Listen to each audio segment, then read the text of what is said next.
even at the epicenter of this.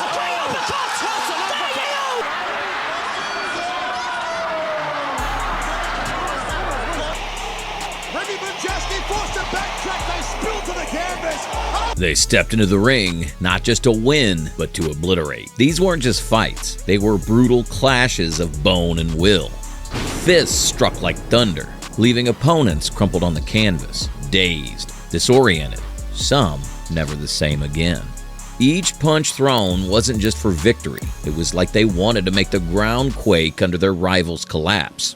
There's a reason these fights are immortalized in combat sports history. This wasn't just competition. It was pure, unfiltered violence. Oh, and he's wobbling! Oh, wow, did you see that? For these fighters, the ring was a battleground where only the strongest walked out victorious and the rest left in pieces. These are the 20 most unforgettable, unforgiving knockouts that defined the brutal legacy of K1. Alexis Sosa versus Miguel Leato. On the 20th spot, we find the confrontation between Miguel Leato and Alexis Sosa, which swiftly escalated into a violent brawl. Sosa caused Miguel to lose his balance as he attempted to maintain his balance from the very beginning with his powerful overhand rights and constant low kicks. And Miguel Leato of Portugal in the black trunks, the black gloves. Miguel retaliated with a hard left straight to the jaw, backing Sosa into the corner, followed by a flurry of powerful body shots. Each strike echoed through the arena as both fighters refused to back down. Get the body. Whoa! In round 3, Sosa upped the aggression, launching into devastating high kicks and punches that visibly shook Miguel. Nice overhand left that time. That one really connected hard and rocked. Both fighters were exhausted, but kept exchanging wild blows, each hoping for that one knockout punch. The energy peaked in the final seconds as they went all in, swinging until the very last bell. Guys are going all in.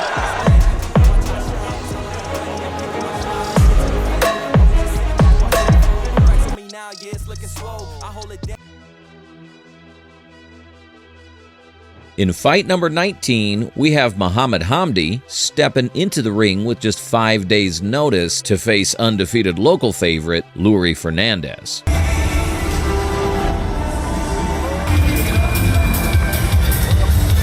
The brilliance of Hamdi was on full display in the opening round as he weathered Yuri's relentless punches and high kicks. Despite his late entry, Hamdi countered with fierce body shots and powerful kicks of his own, keeping the hometown hero on his toes. Probably should be going forward slightly better there. Yes, yeah, you're right. You're absolutely right. I think Round 2 saw both fighters escalate the action, trading brutal shots, but Yuri's precision and Hamdi's unyielding determination made it an unforgettable clash. The crowd was electric as Hamdi refused to back down. level in round 2. Whoa, big body kick. In the final round, Yuri pressed on, determined to protect his record. With each punishing blow, Hamdi's endurance was tested, but he fought till the last bell. In the end, Yuri took the win by unanimous decision, but Hamdi's heart and tenacity made this fight one to remember. Yep, spinning, turning back kick from Mohammed. Jumping knee from Yuri. Pleases. For me, these are 2 rounds to 1.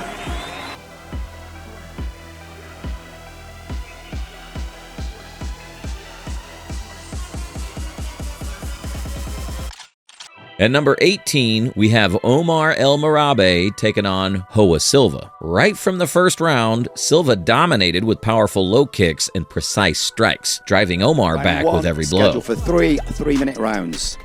And joining me here at ringside, Ajad. Flips that left high kick up.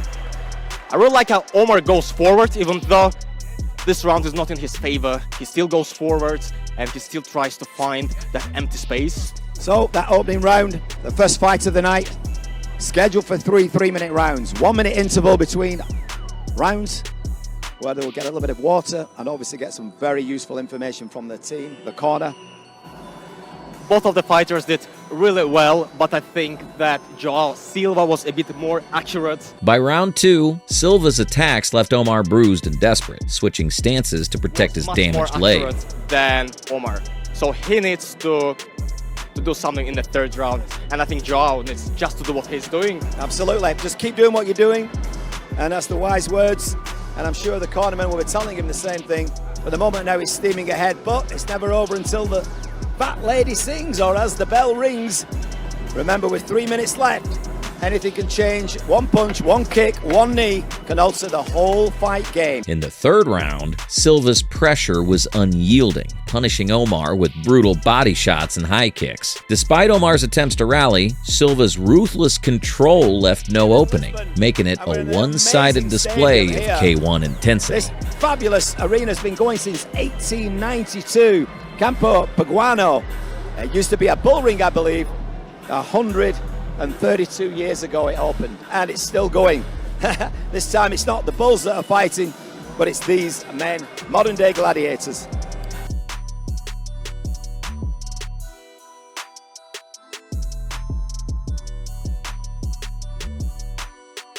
In a slugfest for the ages, Antonio Plazabat and Nordine Mahaden went toe-to-toe with neither willing to back down. Back in June, but he says he'll be a different fighter tonight. Yeah, and the way he moves, I mean, you see a heavy...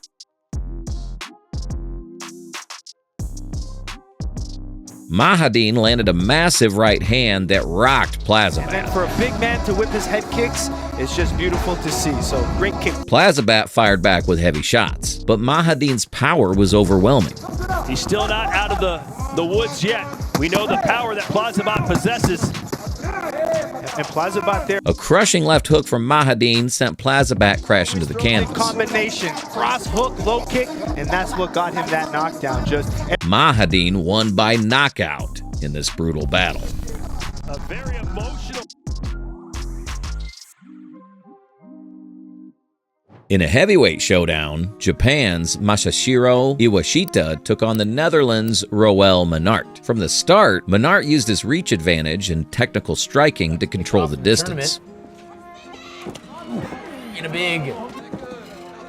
It's an excellent fight here.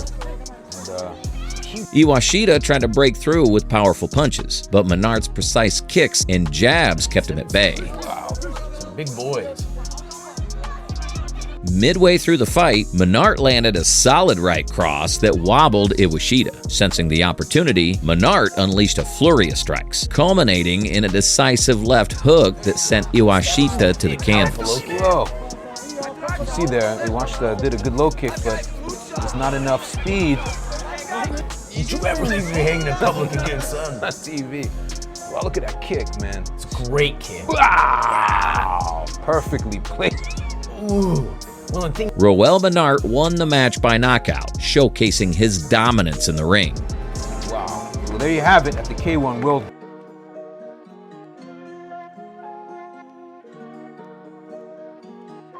In a battle for supremacy, Cena Karemian faced off against the formidable KG. Right from the start, both fighters showcased their power and determination. 200 centimeters tall, that's a big boy. He's a big, big boy. And KG's got the powerful. I know from personal experience, KG hits hard. So this is an interesting matchup. KG is getting after it just like he needs to, man. Early in the first round, Karemian utilized his reach advantage, landing sharp jabs and powerful kicks to keep KG at a distance. Yes. You know, and he's in his in front of his hometown crowd here as well. Repeat or revenge. KG retaliated with aggressive hooks and low kicks, trying to break through Karemian's defenses. Get in close and work. I don't think that's a good strategy in close. Yeah, no, he's got to watch out. A moment came when Karemian connected with a solid right hand that staggered KG. Get your guard up, move, evolve away, get the distance. Sensing an opening, Karemian pressed forward with a flurry of punches. Exactly, he looks buzzed. Yeah, he's buzzed. No one. KG showed heart and fought back fiercely, exchanging heavy blows in an intense fire. We knew it was coming. Right over the top. Bang. Is he still going to try and convince himself that that doesn't mean establish anything in that fight? Really odd. He, massive punches. Didn't use his range or his distance. Normally, he's... After 3 hard-fought rounds, the judges awarded the victory to KG by unanimous decision. marching forward.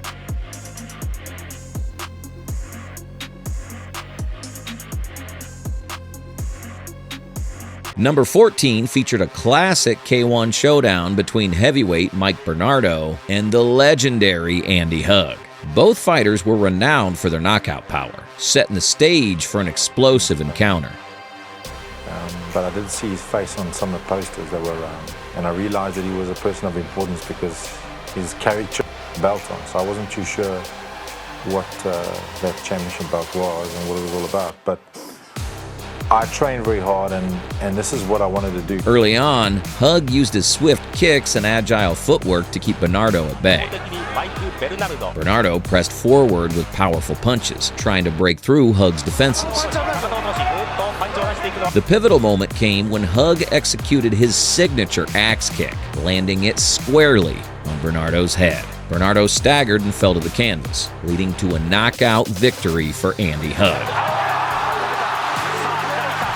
This spectacular finish remains one of the most iconic knockouts in K1 history.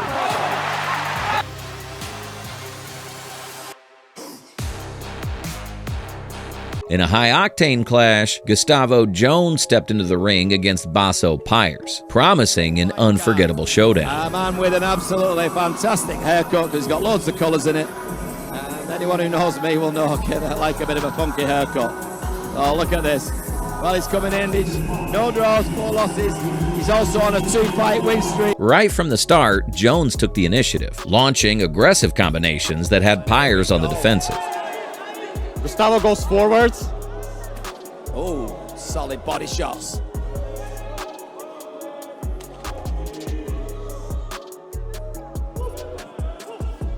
Pyres tried to counter with swift kicks and punches, showcasing his resilience and skill. The turning point came when Pyres landed a powerful left hook that wobbled Jones. Gustavo goes forwards. Oh, solid body shots. Jumping knee. It's got him in the corner. Baso Pyres, sensing victory, continued to launch an unrelenting assault. A decisive right uppercut from Pyres sent Jones crashing to the canvas. But then the Wolf.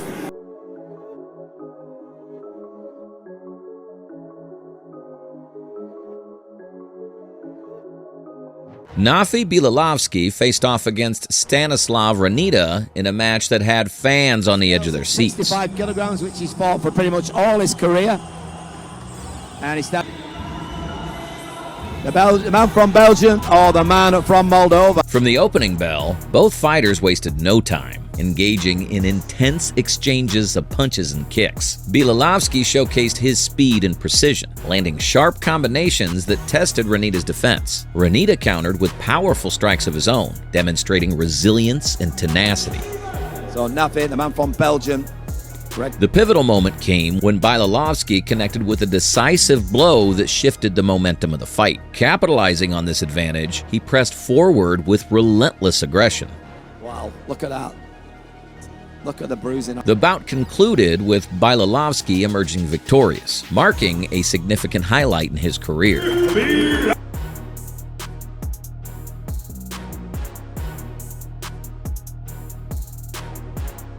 In a showdown that had fans roaring, Samvel Babayan stepped into the ring against Ricardo Hilario, promising a clash of sheer power and skill.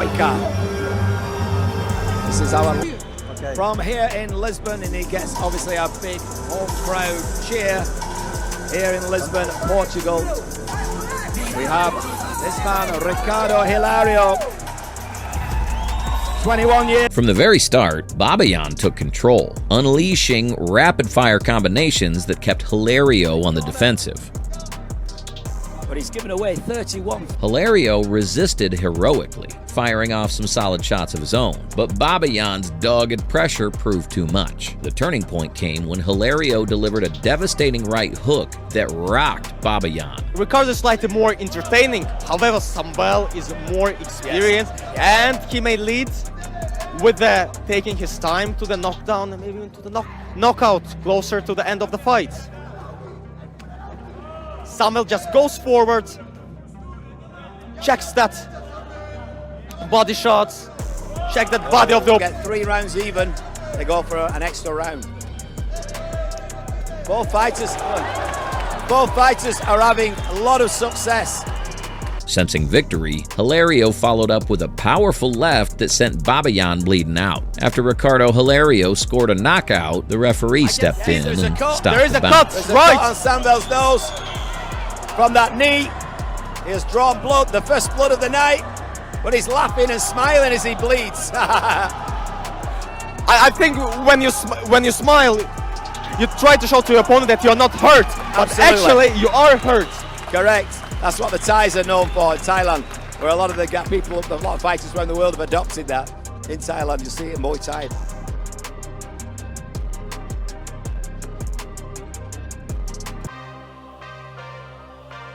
Andrej Kedves, a Croatian K1 sensation known as the AK-47, faced off against Patrick Zadera from the Czech Republic. Kedves brought his lethal precision to the ring, while Zadera brought his unfiltered aggression to dominate his opponent. Both fighters were determined to prove themselves. 25-year-old Miguel Mikes Vancouver. How did I do? As the fight began, Kedves immediately tried to assert control, firing off powerful low kicks aimed to destabilize Zadera's base. But Zadera was unfazed, countering with a crushing spinning back kick that nearly wounded Kedves, forcing him to retreat. The crowd felt the tension rise with each thunderous kick. Back kick from Patrick as well. Andrea steaming forward, trying to... In a split second, he delivered a brutal turning back kick, landing flush on Kedves' ribs. The impact was immediate, sending Kedves staggering back, visibly shaken. Zadera's raw power was on full display. His pace and not taking any unnecessary damage there.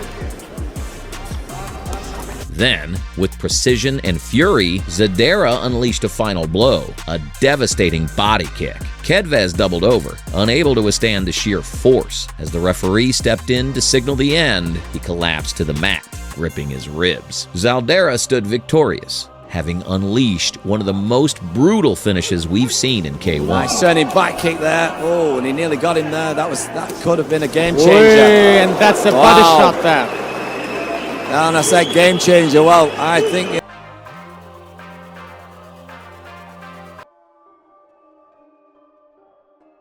Up next, we have Seyfullah Kambakadov from Russia taking on Andreas Festa from Italy. A battle where every move was calculated and every strike was intense. Festa, known for his powerful kicks, entered the ring against Kambakadov, an experienced fighter with incredible ring control. The stakes were high as both fighters sought to prove their dominance in this brutal clash. We have Seyfullah, and a very difficult last name to red and the blue in the other order, so apologies to the fighter. As the fight begins, Festa uses his range, attempting to keep Kambakadov at bay with sharp kicks. But Kambakadov pushes forward, pinning Festa against the ropes, controlling every inch of the ring with precision. At the moment, the Chechen is trying to close that range. Nice shot. In a dramatic exchange, Festa connects with a high knee, but Kambakadov absorbs it, his resilience unshaken. Really good high kick there from Andrea. Whoa. Kambakadov's experience shines as he counters, maintaining pressure and backing Festa into a corner yet again. The tension is palpable. Every strike lands with intent, leaving no room for error. People to spar with, so when they face a southpaw fighter, it can be their nemesis, and this could.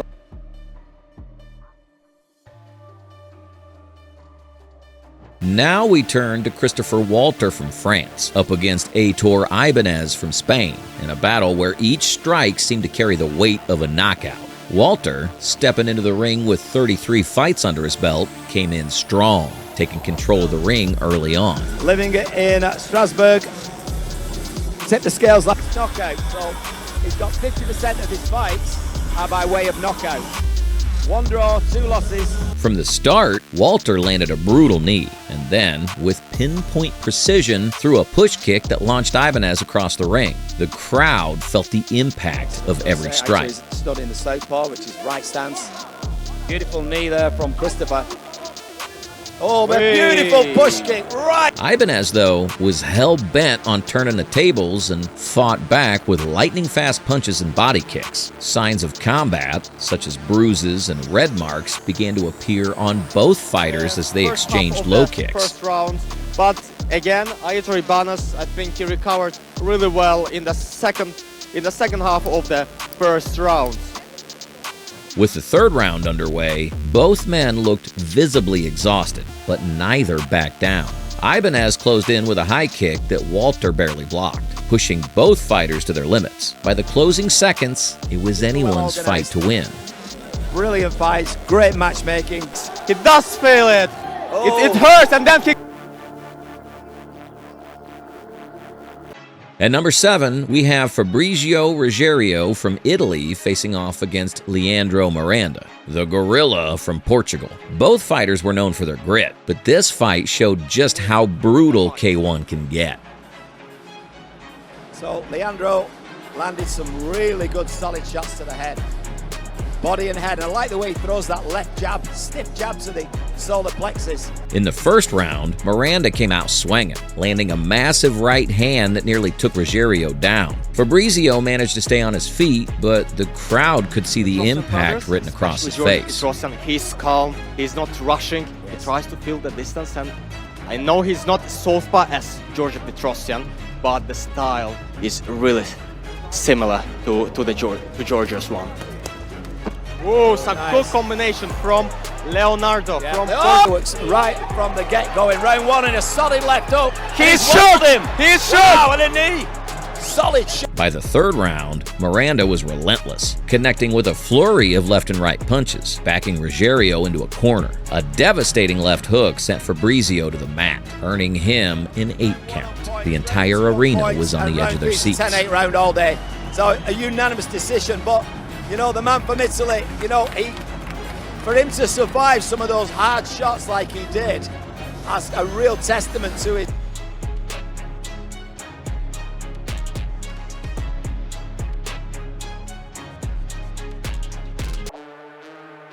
Next, we have Victor Apostel from Moldova taking on the seasoned Vinicius Beretta from Brazil. Apostel may have been the less experienced fighter, but he came into this match ready to prove himself. Right from the start, Victor unleashed devastating body kicks and knees that landed with brutal accuracy, breaking through Beretta's defenses. Looking at the statistics, Victor Apostel is a taller fighter, but you can see this guy's slightly...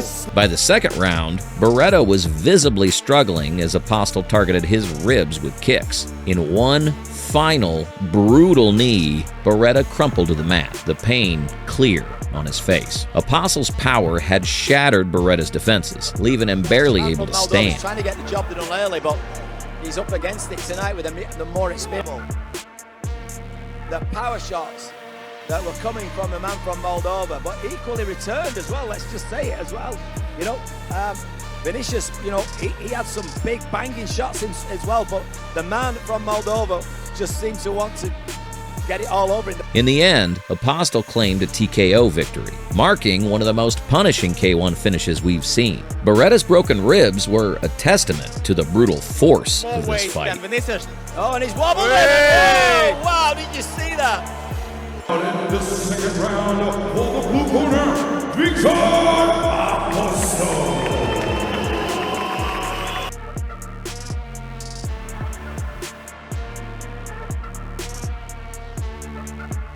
In a showdown of epic proportions, Remy Bonjasky stepped into the ring against the explosive Badr Hari, a fighter notorious for his raw power and relentless aggression. From the first bell, Hari came out swinging, unleashing a flurry of devastating strikes that had Bonjasky on the defensive.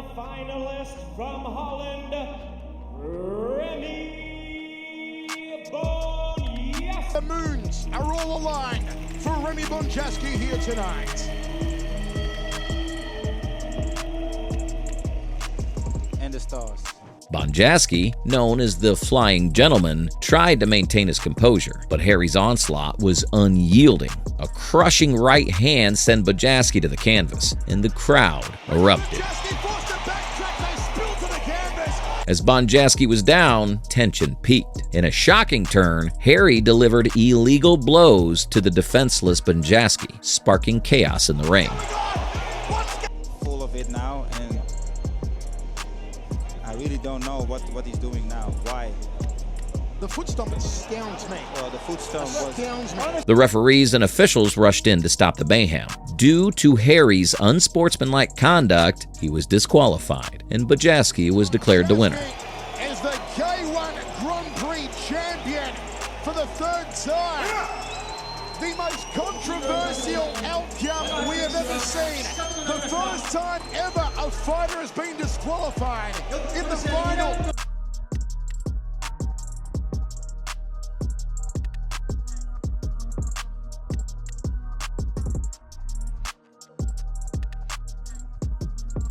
This fight went down in history as one of the most intense and controversial battles ever witnessed in K1. Bonjasky emerged victorious, but the scars of this brutal encounter lingered long after the final bell. In a thrilling encounter between youth and experience, Kyotera Fujimoto squared off against the legendary Peter Aerts, a three-time K1 World Grand Prix champion known as Mr. K1. Many anticipated a display of Aerts' timeless power, but Kyotera was determined to carve out his own legacy. From the opening bell, Kyotera used his speed and unorthodox movement to keep Aerts guessing.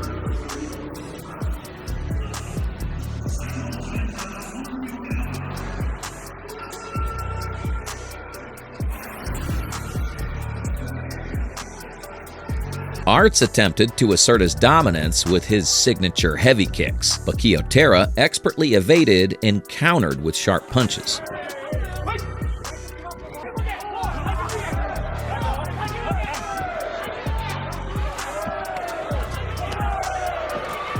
Midway through the bout, Kyotera landed a stunning spinning back fist that momentarily staggered Aerts, igniting the crowd. When Kyotera saw his chance, he swung a series of punches that knocked the veteran to the ground and displayed his unrelenting aggression.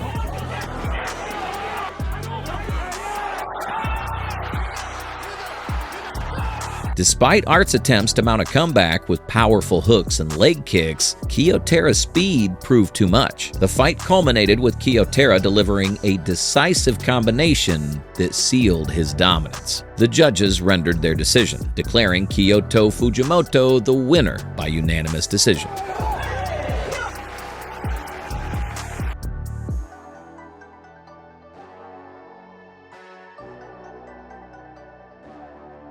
In a showdown between two kickboxing powerhouses, Badr Hari and Gokhan Saki met in a fight that would be remembered for its sheer brutality. From the opening bell, Hari wasted no time, launching a ferocious assault that had Saki on the defensive. Saki ve Hari ilk kez 8 sene önce yani 2004'te karşılaştığı rakibini baskısıyla yere düşürse de knockout edememiş. Lakin bu maçı Hari's relentless aggression paid off as he connected with a crushing right hook that staggered Saki. Saki tried to recover, firing back with his own strikes, but Hari's power was overwhelming. diskalifiye edilmiş, ünvanı kaybettiği gibi 2 senede ringlerden uzaklaştırılmıştı. In a decisive moment, Hari landed a devastating left kick to the liver, followed by a flurry of punches that sent Saki to the canvas.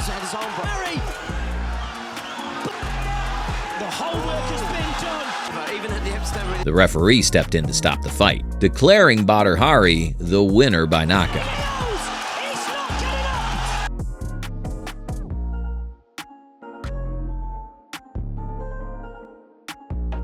When Semi Schilt stepped into the ring against the towering Peter Aerts, it was a battle of strategy versus sheer size. Aerts charged forward, firing brutal low kicks aimed to chop down Schilt's reach advantage.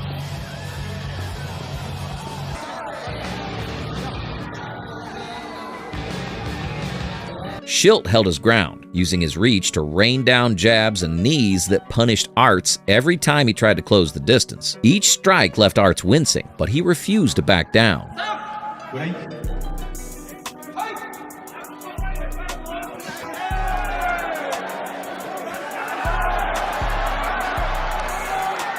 Ultimately, Schilt was beaten to a pulp by the onslaught that only Ertz could muster due to his unrelenting strength.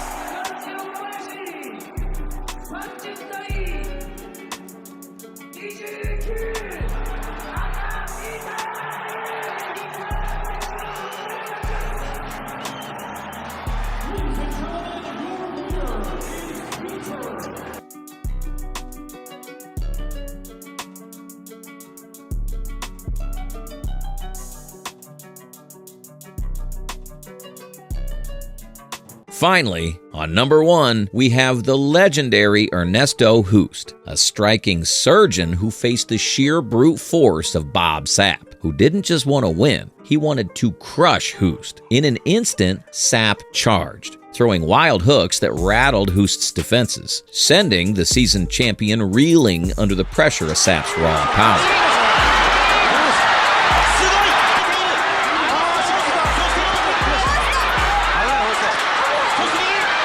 Hoost tried to pick his shots, his legendary low kicks targeting Sap's base, but Sap kept coming, throwing bombs that left Hoost bruised, barely holding the line.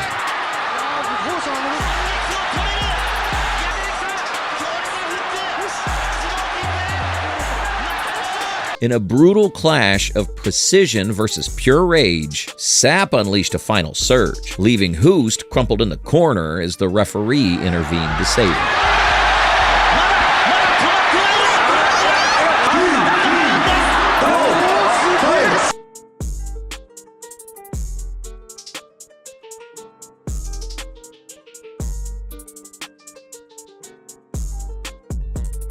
So these were the most brutal knockouts in K1 history. Share your thoughts in the comments below. If you enjoyed the video, don't forget to subscribe to our channel and turn on those notifications. Thanks for watching, and we'll catch you in the next one.